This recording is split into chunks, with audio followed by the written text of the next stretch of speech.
how's your knee doing? Because what an amazing fight it was against Ricky Simone back in December. You injured the knee in the second round, didn't you? And to So fight through second that was round, injured incredible. my knee, tore my ACL, and a couple of slight minor tears on my meniscus. But I had surgery in January. Right after that, I went out to Vegas for 3.5 weeks. Got with Heather Linden and the UFC PI and her whole team there, and started my rehab. And honestly, I'm like 85% ready. Nice. I'm going back in there. I'm going back to Vegas September-ish, by the end of September, and then I plan on fighting by November, the latest December. Yeah, I mean, you're not short of guys to fight now, because what's very respectable about both you and Calvin is that both in your last fights, you took guys on that were lower in the rankings than you. And I obviously spoke to your coach Tyson last week, and that's something that he holds his head high about, is the fact that you guys will fight anywhere, anyone, anytime. But you've both paid your dues now. You should be fighting the top guys, should be fighting guys ranked higher than you. And are you settling for nothing less now?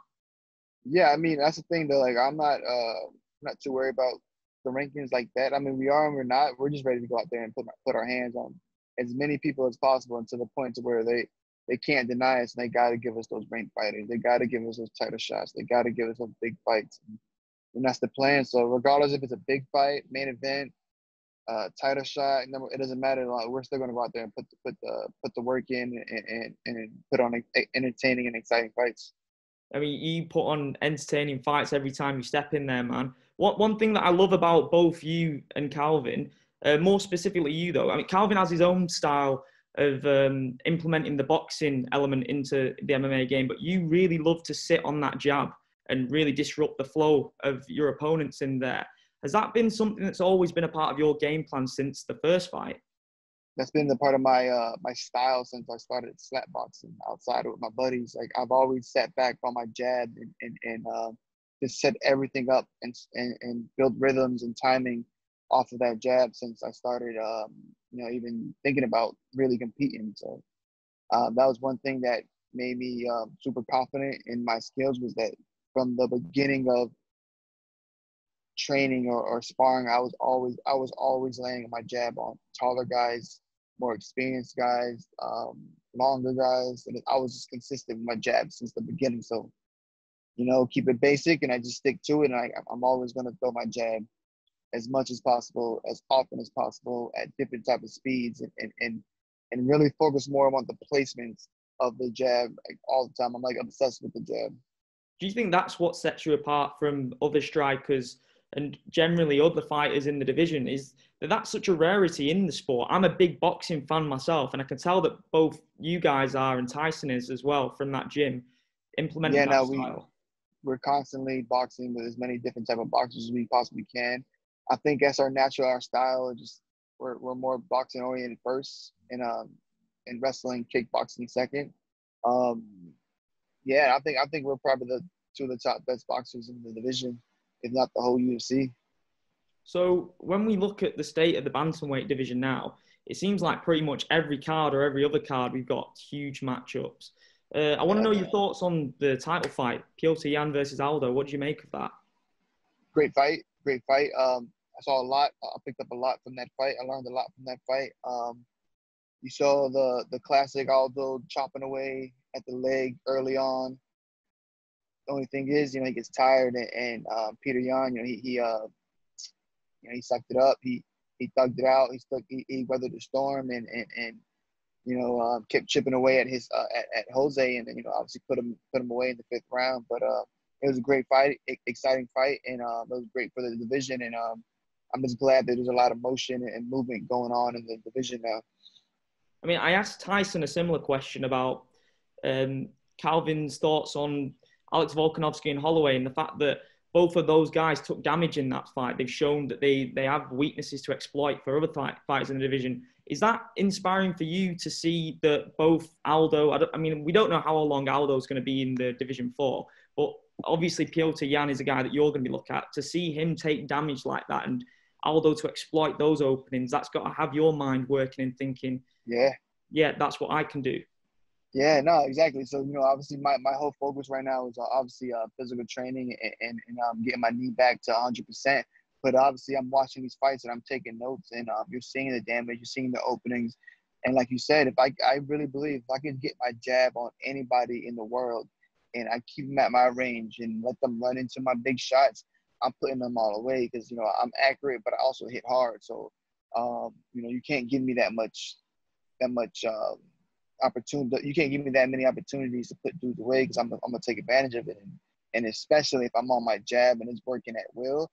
I'm on a bad matchup for any of these guys. So definitely, it was awesome to see these guys. But I'm also a fan, so I picked up and learned a lot from these guys as well. So I mean, when we mentioned that as well, it's not just the striking that's impressive about your game. I think every fight you show that all facets of your game are really sound.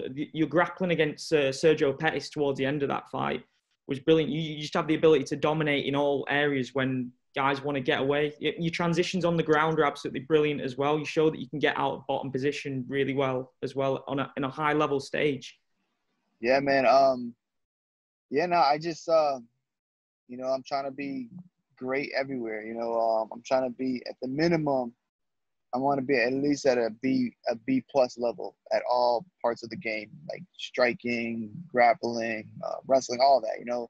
But I want to mix it together at an A plus level, and that's the goal, and I believe that's what you got to do to be a champion. And I'm still chipping away, and I'm working on that, but I feel like I can keep up with jiu-jitsu guys, I can keep up with wrestlers, I can keep up with boxers, kickboxers, but I want to be able to blend it at such a high level, like guys like Joe St. Pierre and guys like that they're just so fluid at all the disciplines that they make it look super smooth and easy.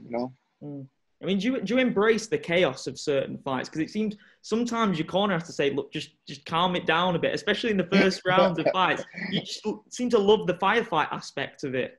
Yeah, no, I really go in there and I try not to think, and I just go out there and do my thing. So, yeah, I mean, sometimes I got to get pulled in. Sometimes it works. Sometimes it doesn't. Yeah. I just love the fact that I just never know what's going to happen out there. So I try not to force or overthink anything and just go out there and have fun. Most of the time I got to be pulled back and settled down. So, but I think that's a good thing. It's like I'd rather be settled down than to kind of get picked up and trying to get me to get motivated. I think that'd be more, it'd be a little more worrisome or scary if every round they got to pick me up and try to get me motivated. I'm already motivated. They got to just calm me down. I'm extra motivated, When I was watching some stuff about you earlier this week, I saw the story of how you sort of fell in love with the idea of MMA before anything for the first time. You used to be a pizza delivery guy, and you saw a bunch of guys grappling in the garden whilst they were ordering pizza. And that was the thing that kind of blew your mind, that these guys can sort of roll with each other, eat pizza and watch fights afterwards. So above everything else, was the community aspect of MMA something that hooked you straight away? It was definitely the brotherhood, the community, the camaraderie. You get to kind of like pretty much punch your brother in the face and tap him out and almost break his arm and neck, and then eat a pizza and drink a beer and watch a couple professionals do it on TV. But even then, it's the banter, it's the shit talk as you're watching the fights, or it's even the gambling, the betting on the fights. It's some type of competition. There's some type of it's just a good night all around. And I just thought that I could still work out. I can learn how to like really protect and defend myself, and all at the same time. Meet and collaborate and meet new people all through the gym. I just took it a bit further and turned pro with it, so but yeah, I think that was the most exciting part about MMA and training in general was that you get so much by just stepping out your comfort zone and jumping into the gym.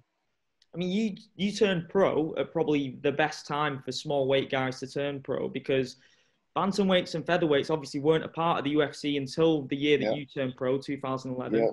And I'm guessing that you'll have watched the WEC guys absolutely tear it down. And that was the opportunity of where Dana White couldn't turn a blind eye to that thing anymore, because they were putting on such amazing fights that he had to bring them into the organization. So you're coming into the sport at a time where that's booming. The bantamweights and featherweights are absolutely booming at that point. Yeah. Yeah.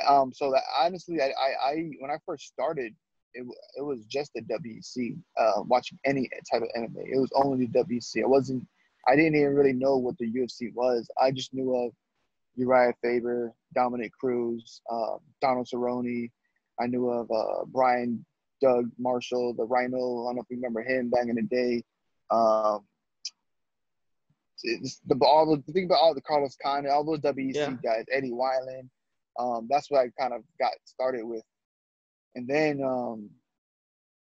there was a couple of the Ultimate Fighter reality shows. I started picking up on that, and then from there I got more of the bug, and I just obviously started YouTubing everything and constantly was looking for it, and then I started watching more pay-per-views with the UFC. So, I started off only really looking at the lower classes, and then the 45s and 35s, and obviously I always thought I could eventually get in there and do the same thing as these guys, and I was watching these guys do it, so it made sense, and I just it was just perfect timing for me to jump in, get started, and turn pro at the time as the smaller the weight division was just blowing up, and then the UFC did what they did, and now look, you got guys, making some serious money, making some serious waves at 135, 45, and 25, I mean, the way that you described that initial light bulb moment, like, oh, wow, this is an actual real thing. This sport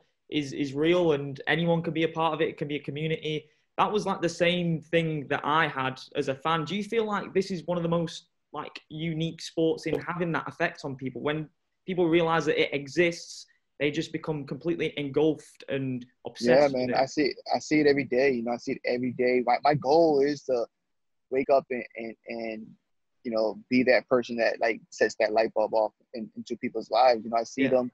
I pride myself in working with people and watching them grow and letting them see growth for themselves. And once they see that, you see things start moving, and they want to start competing, or they want to spar. Even if they don't want to fight, they want to pick it up a little more. They want to train a little harder. They want to be around the fights, the local fights. They want to go to the UFCs. It's pretty cool to watch that happen, because I still remember it wasn't that long ago where I was in that position. So 2014, you made your UFC debut against George Root. Knockout of the night bonus straight off the bat. You couldn't have started any better. So what was that experience like backstage? You're ready to go. This is the big stage now. It was awesome, man. It was great. It was a big weekend. I had a lot of guys that I looked up to on that card. Faber was on that card. Again, like I said, I started watching WEC first, so I'm fighting a guy that I used to watch on TV, for my debut. So I'm watching George Roop. I've been watching him since WEC. Now I'm getting the opportunity to fight him. So this is big for me. International Fight Week, they had a whole bunch of cards that week. I'm sorry, they had 2 cards that week. So they had a whole bunch of fighters there. I got to meet BJ Penn, Uriah Faber, Ronda Rousey, Chris Weidman, Lyoto Machida, everybody. It was crazy. And then everybody that's involved in as far as the guest fighters involved in International Fight Week. So it was definitely overwhelming, but it felt right. I had a blast. Had my friends and family out there with me. And I won 50,000, but with a knockout. So I can't complain, man. It was probably one of the top moments of my career. I'm guessing bonuses isn't something that you might not necessarily put at the top of the pile of things you need to accomplish as a fighter, but it must fill you with pride knowing that you've not just made the bosses happy, but that the fans are going to be talking about that performance and all the other bonuses that you had for a long time. Yeah, man. I want to be one of those guys that every time we get out there, you can tell I'm looking and I'm searching for that bonus. I want that bonus. Obviously it's not everything, and we got to secure the win, but especially in that first round, you see me, I'm going for that bonus every single time. I might have got the bug from that first knockout, but any chance I get, I'm looking to finish. And why not? It's gonna be exciting for the fans. It's exciting for me. Even when I go back and watch my fights, I want to watch a finish. I want to see some exciting shit. For me, even in some of my decisions, I can't watch the whole fight because it's kind of boring. So I'm like, I don't want to be that. I don't want to spend that much money as a fan and go to a show and watch a couple boring decisions. I want to see the knockouts. I want to see the finishes. Even if it is a decision, at least it's exciting the whole time. Yeah. Because I So think that's, you and are a bit I hard want to on deliver yourself, that type man. of product. I think you are a bit hard on yourself when you say that you want to finish and you don't want to watch your old decisions back, because the Sergio Pettis fight, you weren't massively pleased on the night with your performance, but it was a brilliant performance. You Yeah. completely nullified him Yeah, in all I mean, areas. again, like it was fun. You know, it was fun. I as a diehard fan, I could pick up and I could learn from those fights. But if you're at if you're out on a Saturday night eating pizza and hanging out with your buddies, that's kind of like, you know, whatever, okay, fight. But Yeah. when you got that barn burner going up and down and you got those knockouts, everybody loves that. The whole crowd is scared. You know, it's just a different feel.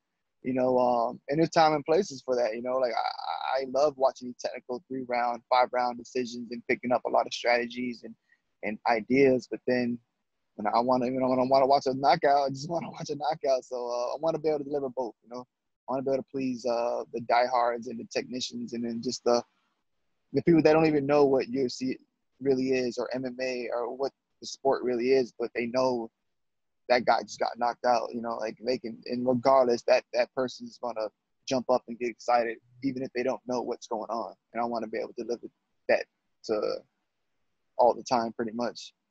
I mean, there are a ton of guys, like we mentioned before, there are a ton of guys there for you to potentially fight in November. There's so many, it's so stacked, it's absolutely mind-blowing. Even when you think of the likes of TJ Dillashaw still to come back, whether the likes of Dominic Cruz are going to stick around, someone that I'm guessing you'd absolutely love to go and hang in there with. It's crazy. So you got names like Jose Aldo, Frankie Edgar, TJ Dillashaw, Dominic Cruz, right? And then you also have Corey Sandhagen, Cody Stamen, Jimmy Rivera, Pedro. There's so many different guys. Like I couldn't even imagine what.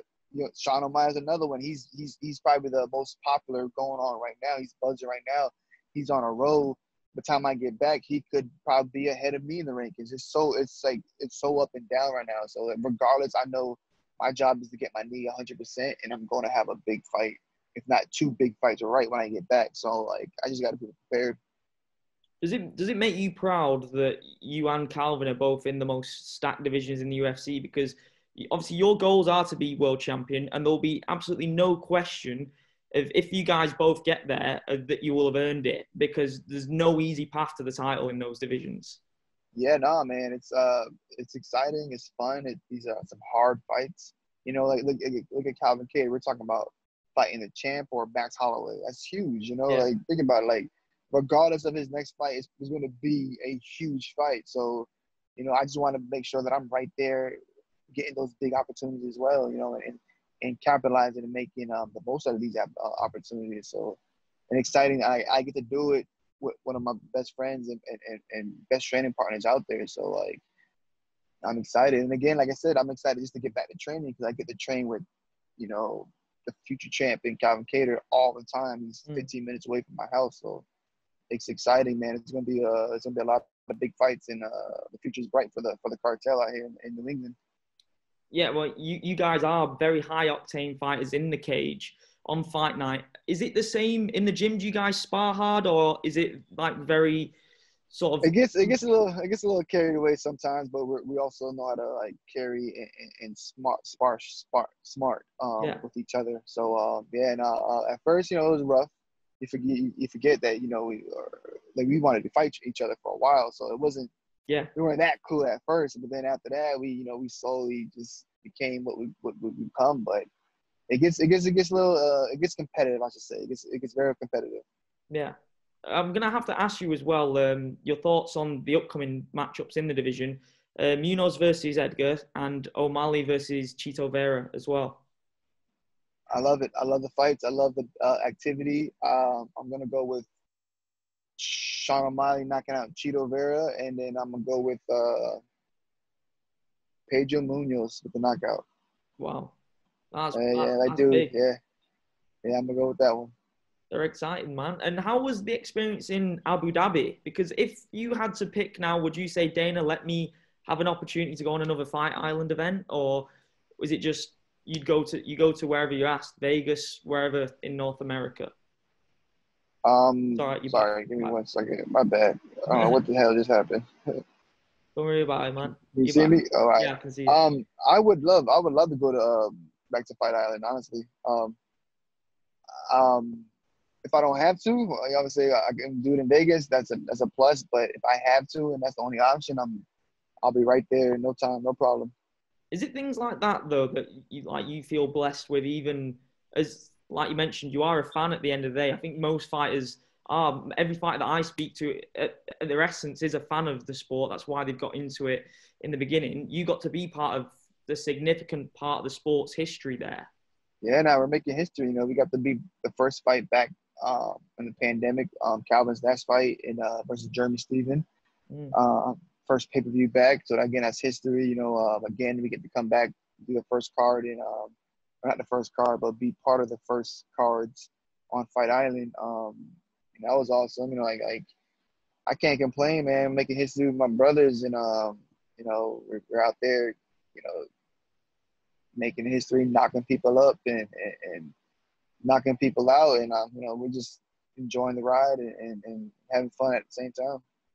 So what is the scene like in New England at the moment with MMA? Is it always like a massive hotbed for talent? Is that something that you've always seen?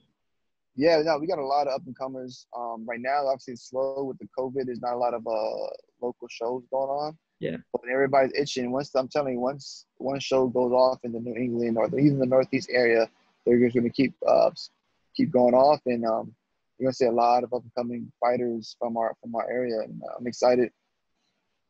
And do you always like take an interest in local shows? If you're not training or preparing for a fight, will you go off and to the local shows and check out any young Yes talent? and no. Yes and no. Obviously, we train so much, so it's tough to kind of like train all day and then go out to these shows. But I try to get in as much local shows as I possibly can.